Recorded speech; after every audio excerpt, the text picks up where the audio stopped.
अस्सलाम वालेकुम नाजरीन, मैं हूं बशीर खटक। आप देख रहे पीटीआई न्यूज़ चैनल। अच्छा नाजरीन, आप लोग के साथ आज की जो पेशरफ्ते कल से आज तक जो बातें हुई है, जो पाकिस्तानी सियासत में हलचल है, जो अहम शख्सियात के मोमेंट्स थे, उनके बयानात है, उस पर बात करेंगे। सबसे पहले मैं एक सवाल से अपना वीलॉग आज का शुरू करता हूँ कि पाकिस्तान में जब इमरान खान को हटाया गया तो उसके बाद पाकिस्तानी सियासत और अवाम पे क्या असर पड़ा। एनीवे, इस हवाले से इमरान खान को हटाया तो इस पे मैं चंद चार्चे वजाहत चार्चे ऐसे सबूत और शवाहिद आपके सामने रखूँगा। ये आप ज़रा सुन लीजिए, फिर आवाम खुद अंदाज़ा लगा ले कि क्या फ़र्क पड़ा।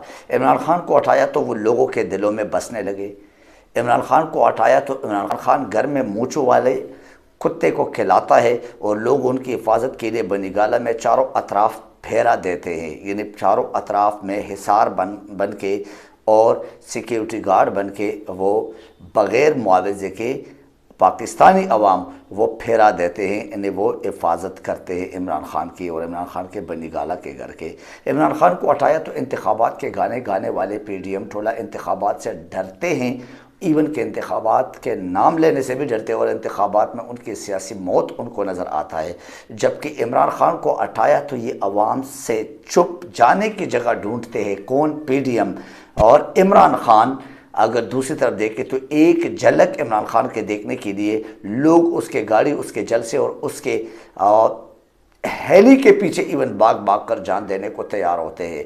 ये फ़र्क पड़ा पाकिस्तान की सियासत में, ये फ़र्क पड़ा लीडरशिप में, ये फ़र्क पड़ा सियासत किस तरफ किसके हाथ से निकल गई और किसके हाथ में चली गई। बहरहाल मैंने सिर्फ आज के स्टार्ट अपने ये चंद जो शवाहिद है, चंद जो हक़ाइक़ है जिससे कोई इनकार नहीं कर सकता।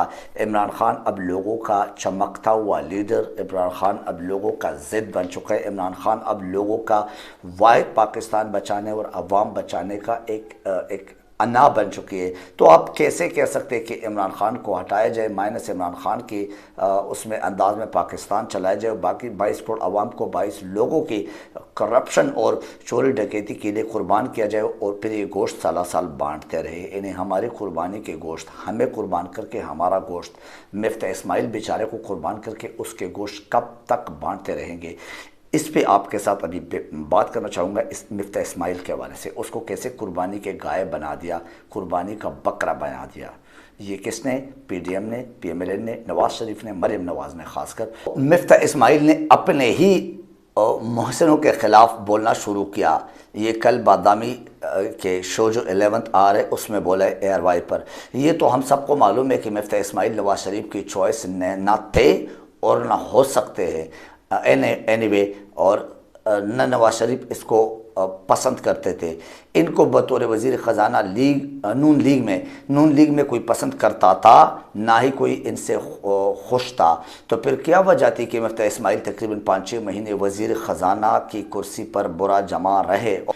बल बात यह है कि मिफ्ता इस्माइल को हिमायत हासिल थी ताकतवर हल्कों की, यानी जो मुल्क में सब कुछ करवाते हैं, जो गैर सियासी पार्टी है लेकिन सियासत करते हैं और सियासत में बाकायदा हिस्सा डालते हैं, बाकायदा अपना किरदार अदा करते हैं। वो अब सबको मालूम है, जिसको मिस्टर एक्स और मिस्टर वाई के नाम से भी पुकारा जाता है। तो इनकी इमाम पर मिफ्ता इस्माइल वज़ीर ख़जाना बने रहे अपनी ही पार्टी में शदीद इख्तिलाफ़ात के बावजूद भी। लेकिन फिर जब हालात मिफ्ता की कंट्रोल से बाहर हुई और नवाज शरीफ ने डार की खिदमत हासिल कर ली और डार के रास्ते साफ़ कर दिए, तो अब मिफ्ता इस्माइल ने वसीम बादामी के प्रोग्राम में सारा मलबा इन्हीं ताकतवर हल्कों पर डाल दिया जिन्होंने इनको लाया था। और मैंने आपसे पहले भी अर्ज़ किया था, खुदा के वास्ते बातों को भूलना नहीं।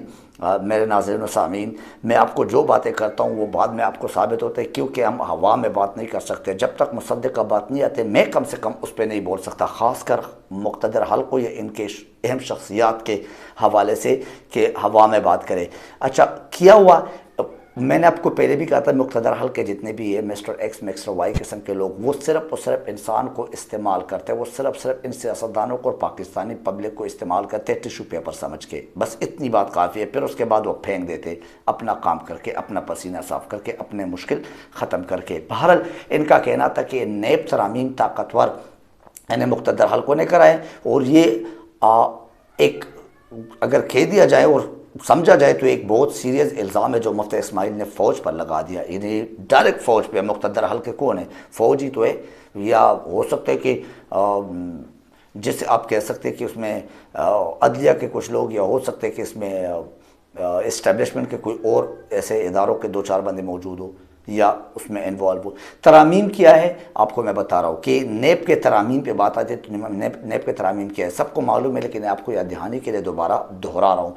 50 करोड़ से कम की करप्शन पर नेब खामोश रहेगा। नंबर 1, तरमीम नंबर 1, जो कि मुफ्ती इस्माइल कहते हैं कि इस्टेब्लिशमेंट ने कराए, इन मीन्स कि ताकतवर लोगों ने कराए, मुक़्तदर हल्कों ने कराए। नंबर 2, बेनामी असासे नहीं पकड़े जाएंगे। नंबर 3, बैरून मुल्क से आते हुए सबूत कबूल नहीं होंगे, ये सॉरी आए हुए सबूत कबूल नहीं होंगे। बैरूनी मुल्क से जो आए हुए सबूत है वो कबूल नहीं होंगे। अगर किसी असासे पर केस चल रहा हो तो दौरान केस मुलजिम असासे बेच सकता है। कमाल है। मुलजमान की गिरफ्तारी का इम्कान ख़त्म या कम ही होगा अगर आप अपने नौकरों या ड्राइवरों या इस किस्म के, यानी इसके आसपास अगर देखें लोगों के नाम पर जायदाद बनाए गए तो इन्हें ट्रांसफ़र कर दिए गए बेनामी, जिसे आप कह सकते, तो नेब नहीं पूछेगा। मुल्ज़िमान मनी ट्रेल देने के पाबंद नहीं होंगे। अब देखते हैं कि जो इल्ज़ाम मुफ्ती इस्माइल ने फ़ौज पे लगाए गए, ये तमाम तरामीम का इल्ज़ाम और वो मुक़्तदर हल्कों ने कराए, तो फ़ौज के साख पर और फ़ौज पर लगाया गया ये इल्ज़ाम क्या ये दुरुस्त है या नहीं? इसका जवाब DG ISPR की तरफ से, जैसे कि वो पहले ही छोटी सी बात पे सामने आते थे और सफाइयाँ देते थे, वजाहतें देते थे। अभी देखते कि DG ISPR बहुत सारे बातें इकट्ठे हो गए, बहुत सारे मालूमात इकट्ठे हो गए, इस पर क्या कहते हैं। बहरहाल उनकी तरफ से आना चाहिए और उनके इंतज़ार है, क्योंकि सारे तरामीम किसी पार्टी के नहीं, ये मुक़्तदर हल्कों की तरफ से बताए जा रहे और उसमें बहुत सारे ऐसे लोग भी, ऐसे जर्नल भी, ऐसे बहुत सारे इस्टेब्लिशमेंट के लोग, बहुत सारे इंसाफ अदल इंसाफ के लोग, वो भी शामिल है कि वो भी इस किस्म की हरकतें, इस किस्म के काम कर चुके या करते रहें और उनके भी असासजात और उनके भी तहफ़्फ़ुज़ात थे और है। बहरहाल अब देखना ये कि अगर ये हो सकता है और इस तरह किया गया हो तो इसका जवाब आना चाहिए और इसकी वजाहत आना चाहिए। लेकिन इनमें एक भी फ़ौज के फेवर में नहीं था। तो क्या ये सब कुछ वाकई फ़ौज चाहती थी या फिर ये मरियम नवाज़ ने एक और खेल खेला मुफ्ती इस्माइल को इस्तेमाल करके? यानी ये सारी बातें, सारे मामलात अगर देखा जाए तो ये मुफ्ती इस्माइल के साथ एक खेल नहीं तो किया। मुफ्ती इस्माइल से डार और डालें के मुतालिक भी बोला कि चूँकि मेरे हुकूमत के चंद हफ्तों बाद ही मुझे पता चला या मुझे ऐसा लगा कि डाकू इंपोर्ट किए जाने की बातें हो रही है, इसलिए मैं ख़ुद को अपने सीट पर गैर महफूज समझने लगा। ये मुफ्ती इस्माइल ने कल बादामी के प्रोग्राम में कहा और मैं अपना काम सही तरह से ना कर सका। IMF से हम मुआहिदा कुछ और करते और फिर होता कुछ और फिर मुझे प्रेशराइज़ किया जाता कि अपनी बात में तब्दीली लाओ और IMF से अपनी बात मनवाओ। तो ये सब कुछ क्या है, ये ड्रामा क्या है? अगर इसके मिसाल उसने दिए कि जैसे कि पेट्रोल और डीजल की कीमतों के सिलसिले में हुआ कि IMF से हमने मुआहिदा किया, ज़ुबान दी, हमने दस्तखत किए, बाकायदा एग्रीमेंट हुआ कि हर महीने पेट्रोल और डीजल की कीमतें 10% बढ़ाएंगे। तो इस पर मेरे ऊपर दबाव डाला गया कि IMF को बताओ कि इस महीने, यानी जिस महीने में इसाकदार डाकू साहब ला रहे थे, तो ये जब ला रहे, हम पेट्रोल की कीमतें नहीं बढ़ाएंगे ताकि इसके अवाम इसको एक्सेप्ट करे और अवाम के लिए, और जो यहाँ पे लोग जो लाने वाले वो सुरखू हो जाए और अवाम के लिए काबिल कबूल हो जाए। इसाक डार यानी डार्लिंग साहब।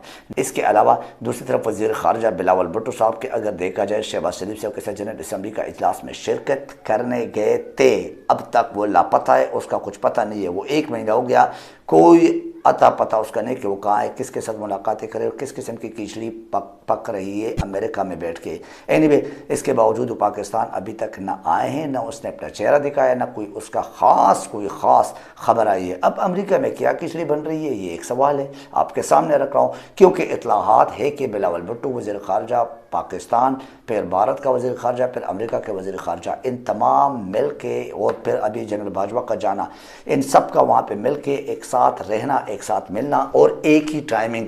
मैंने आपको जनरल बाजवा के हवाले से बोला था कि टाइमिंग पे बड़ा ख्याल रखना है, और टाइमिंग का लफ्ज़ जो है ना, मैंने उस पर जोर दिया था कि इसका ख्याल रखिए कि जनरल बाजवा के इस हफ्ते में और आजकल वहाँ का दौरा और एक हफ्ते स्टे करना, इससे बहुत सारे सवालात उठ रहे और बहुत सारी चीज़ें आपको क्लियर हो जाएंगे अगर आप थोड़ी सी भी इस पे सोचे। और पाकिस्तान की हालत जो बदलते हुए नज़र आ रहे हैं, इसको आप देखें। अब मैं इस पर अपनी तज्जिया कबल अज़ वक्त नहीं दे सकता, लेकिन कहा जा रहा है कि अमरीकी वज़ीर ख़ारजा इत्तलाआत जो कि इनडायरेक्टली भारतीय और पाकिस्तानी वज़रा के पैगामात एक दूसरे को देते रहे हैं। दूसरी तरफ बिलावल की मुलाकात जनाब बाजवा से भी होने वाली है। मैंने आपको बता दिया कि इसके इशारे मिल चुके हैं, इसकी इन्फॉर्मेशन मिल चुके हैं थोड़े बहुत, लेकिन ये कबल अज़ वक्त है, इस पर वजाहत नहीं दे सकते।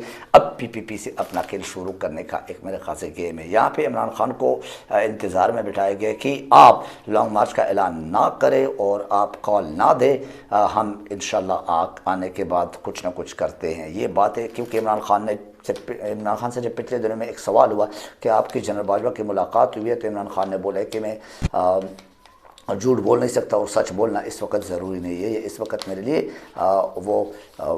आसान नहीं है, मैं नहीं बोलना चाहता हूँ। बहरहाल ये वक्त नहीं है सच बोलने का इस वक्त इस मामले में। तो इससे बहुत क्लियर वाज़ेह है कि वह, क्योंकि उसने बोला कि जब एक चीज़ प्रोसेस में होता है या बातचीत शुरू हो रही है, बातचीत हो रही है, चल रही है, तो इस पे बातें करना या इस पे सच बोलना थोड़ा सा नुकसान के मुतरादिफ है और नुकसान हो सकता है। एनीवे, इससे अंदाज़ा लग गया होगा। अब तक के लिए इतना काफ़ी। अगले व्लॉग में इंशाल्लाह आपके साथ फिर बहुत कुछ शेयर करूंगा और करने वाला हूं। Thank you very much. मुझे और इस चैनल को ना भूलिए, जितना हो सके सब्सक्राइब करें, शेयर करें। अपना ख्याल रखिए। अल्लाह हाफ़िज़ नासिर।